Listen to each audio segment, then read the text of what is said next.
with Manchester United facing Nottingham Forest in our next fixture, how do Manchester United overcome and defeat Nottingham Forest? Because they're a well-constructed side, they're very underrated in my opinion, and they set up well. United have defeated Nottingham Forest 3 times this season, but at the end of the day, we need to win because United's top 4 hopes is as important as Nottingham Forest's relegation survival.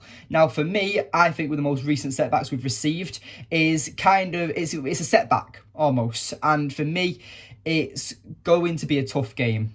And let's label why. So first of all, we have the possibility of Varane being injured, and we have the confirmation that Lisandro Martinez, Luke Shaw and Marcus Rashford, as well as Alejandro Garnacho, are all still unavailable for this game. Scott McTominay was a possibility where he's also picked up an injury. He wasn't in the squad against Seville in our most recent draw against the Europa League side. And it's going to be a tough one. It's going to be a setback. But we've got good players still available. But the only issue is the bench. And that's been the issue with United for the majority of this season. The bench is very weak. And now we've got key players and starting 11 players out. It's going to be a very tough game for the majority of this season. So depends on how long the certain players are out for. I honestly think that it's going to be a very tough fixture against Nottingham Forest at the weekend. So, obviously, this is my predicted 11. I'm going to go for David De Gea. I'm going to go for Diogo Dalot. I'm going to go for Harry Maguire. I'm going to go for Victor Lindelof. I'm going for Malacia. I'm going to go for Casemiro, Sabitzer, Bruno Fernandes, and then the front line being Anthony Martial, and Jadon Sancho. That is my starting 11. Now, the only way that I see Erik Ten Hag changing this is either Aaron Wan-Bissaka for Diogo Dalot or Fred for Sabitzer. And I don't think he'll change the midfield three because the midfield three in the first half against Seville in our most recent game was very, very dominant. So, I mean, Sabitzer got 2 goals. The way that he was pressing forward, Bruno staying back, being a deep playmaker, it was really good to see. I don't think Eriksen returns in this type of game just because I think that he's going to do what he did with Anthony Martial, where he gradually brings him back. And speaking of bringing players gradually back, Anthony Martial, people are having a pop at him against Seville or they're having a pop at Erik Ten Hag about why they took him off. It's well known about how injury prone Anthony Martial is, and I've said in multiple videos now since he's been back that Ten Hag is going to manage him differently, in my opinion. And I think that with Erik Ten Hag and the way Martial's relationship is going to be, Martial probably won't play a full 90 minutes for the rest of the season because Erik Ten Hag, obviously, especially of now, cannot afford any more injuries. And Anthony Martial, since he's been back, we've been more mobile up front, we've been more dominant, we've been more scary almost. Like we're a threat again. And it's just a massive issue, the fact that Rashford isn't here to help with that. And Luke Shaw with the overlap and just certain other players.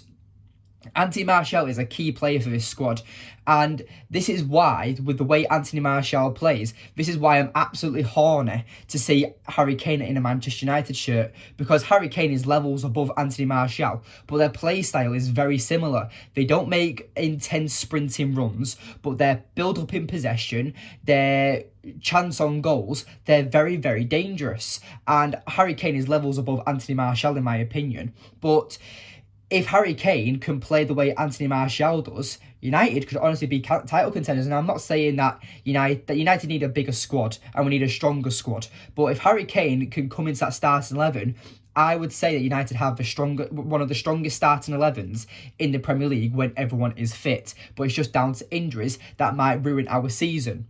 But how do Nottingham Forest set up? Now, first of all, they normally set up with a 4-2-3-1.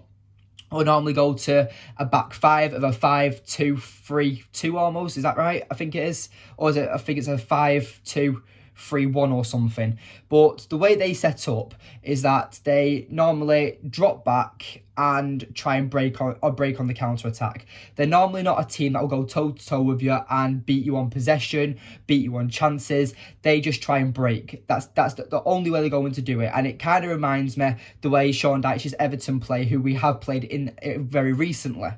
So Ten Hag knows how Nottingham Forest set up, and he knows that they are a threat. For me, their key player in this game is going to be Brennan Johnson. He's in an absolute fire at the moment. He's their leading goal scorer. He's currently got 10 goals in the Premier League, and he's a very dangerous player. I mean, he caused us a few issues in the game I think it was in the Carabao Cup.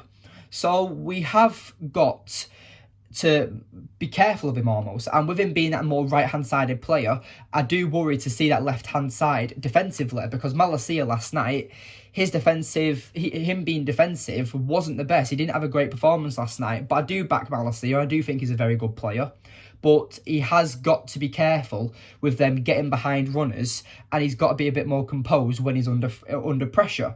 So for me, Brennan Johnson is going to be their key player. I would also say that you could put an argument in for Morgan Gibbs-White as well, a player who has been signed for a lot of money for Nottingham Forest.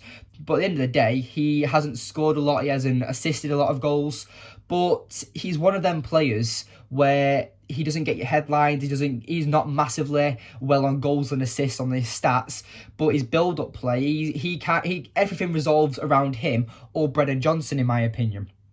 So I would say that defensively, their probably best asset in their defence is probably their goalkeeper, which is Keylor Navas, who has been around Europe, who is a very good goalkeeper, but he's got a bit of a, let's say, he's not got the best defence in front of him, let's say. And Keylor Navas has been in the likes of Real Madrid, PSG. He's been a very good goalkeeper for a long time. And how Nottingham Forest secured that deal, I have no idea, by the way. But Keylor Navas is a very well-respected goalkeeper, and he can make a lot of good saves. So I would say that it is going to be a tough game. My score prediction for this game is going to be a 2-0 victory for Manchester United, but I'm not saying it's going to be easy. I think it's going to be a very scrappy game. I'm just hoping that our midfield is calm, cool and collected, and we can just ease past this game, hopefully with Harry Maguire and Lindelof, because that's who I think will start. Erik Ten Hag will try and play a high line, but I don't think we're going to be able to play as high as we want to normally.